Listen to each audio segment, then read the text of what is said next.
Hi, this is Dewy Jumbo. Today I'm going to show you how to join two yarns for knitting or crocheting. What I will say is they want to be a similar weight yarn. I'm using two separate colours because my philosophy is to use up your scraps, but it also makes it easy for you to see what I'm doing. Also, if you're joining other yarns together, you don't really want to be joining, say these are super chunkies, you don't want to be joining a 4-ply thin yarn to a super chunky, or your knitting won't stay the same width, it will be smaller. So what I'm saying is we'll go into it further, how to substitute separate yarns and different yarns, and that'll be on another video. But this video is going to show you how to join these yarns with no knot visible. So you don't have lots of pieces that you've got to weave in, dangly bits, you know, all those sort of unsightly pieces you don't want to show. Some people like to show the dangling sort of yarn, as it gives a good textural look to your garment, but some people don't. So I get asked this such a lot, you know, I've got a small ball of this but I want to use it, I've got a large ball of another I want to use, but how do I join them together? And I just say knot them, but I've come to the conclusion that there is lots of different knots. So this is a kind of knot that is very, very good at hiding itself. Okay, so here we go.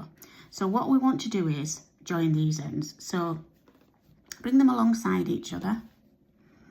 And what I'm going to do is I'm going to tie this yarn around this blue yarn. So this red colour, burgundy colour, we're going to just tie it as you would, you know, when you start to begin to tie your shoelaces.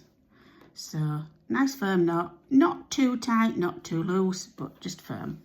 And then the blue is going to go around the burgundy. So maroon, plum, whatever you wish to call it. So this is the way I do it. There isn't a really particular way to tie the knot, as long as it goes around this. So this is how I do it. I pull it around.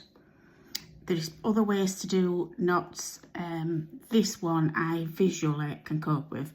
Some of them, they get this, they achieve this by doing it with the fingers, and I can't understand it, it just doesn't work with my brain at all.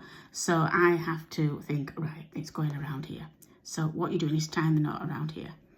So you tie your shoelaces, just tie 2 knots, hold it firm. Right, this is when the magic starts. So what we're going to do now is we're just going to gently pull on them both, and they slide together.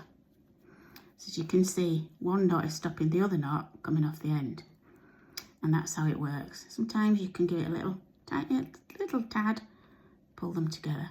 Now you can see, if you want to still knit and have these dangling down, which again sometimes gives a really nice look, but if you're a neat and tidy person and you don't want that, then what we do is we're going to cut off, and as near to that knot as you can without cutting the knot.